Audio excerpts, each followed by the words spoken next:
નમસ્કાર, આપની હારી રહ્યા છો અડીખમ ગુજરાત. આપણી સાથે હું છું રાકેશ પંડ્યા. મહીસાગર જિલ્લાના એક મહત્વના સમાચાર સામે આવી રહ્યા છે. ગત વર્ષે પાંડરવાડા કુબાયરી રોડ પર સર્જાયેલા અકસ્માત મામલે મહીસાગર સેશન્સ કોર્ટે ચુકાદો આપ્યો છે. પૂર ઝડપે બોલેરો ચલાવી 3 નિર્દોષ લોકોના ભોગ લેનાર આરોપી સુરેશ ડામોરને કોર્ટે જેલના સળિયા પાછળ ધકેલી દીધો છે. ઘટનાની વિગત એવી છે કે ગત 16 મે 2024ના રોજ કુબાયડી ગામ નજીક આરોપી સુરેશભાઈ કાળુભાઈ ડામોર પોતાની બોલેરો ગાડી અત્યંત ગફલતભરી રીતે હંકારી રહ્યો હતો. આ બેફામ દોડતી બોલેરોએ સામેથી આવતી મોટરસાયકલને જોરદાર ટક્કર મારી હતી.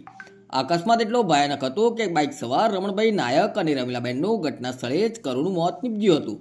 જ્યારે ગંભીર રીતે ઇજાગ્રસ્ત થયેલા અન્ય એક યુવક દુર્ગેશભાઈ નાયકે સારવાર દરમિયાન દમ તોડ્યો હતો.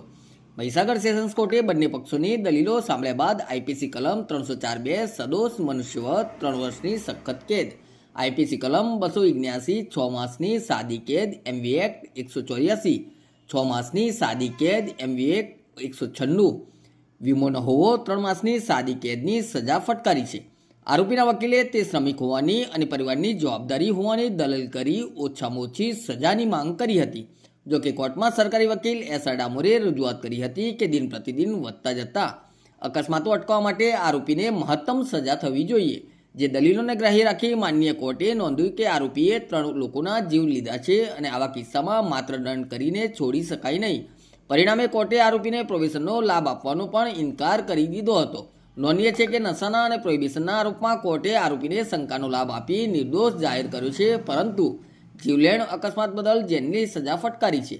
આ ચુકાદો રસ્તા પર બેફામ ગાડી ચલાવનાર લોકો માટે એક લાલબત્તી સમાન છે. કાયદાનું પાલન ન કરનારા અને નિર્દોષોના જીવ સાથે રમનારા લોકોએ હવે જેલની હવા ખાવા તૈયાર રહેવું પડશે. નમસ્કાર.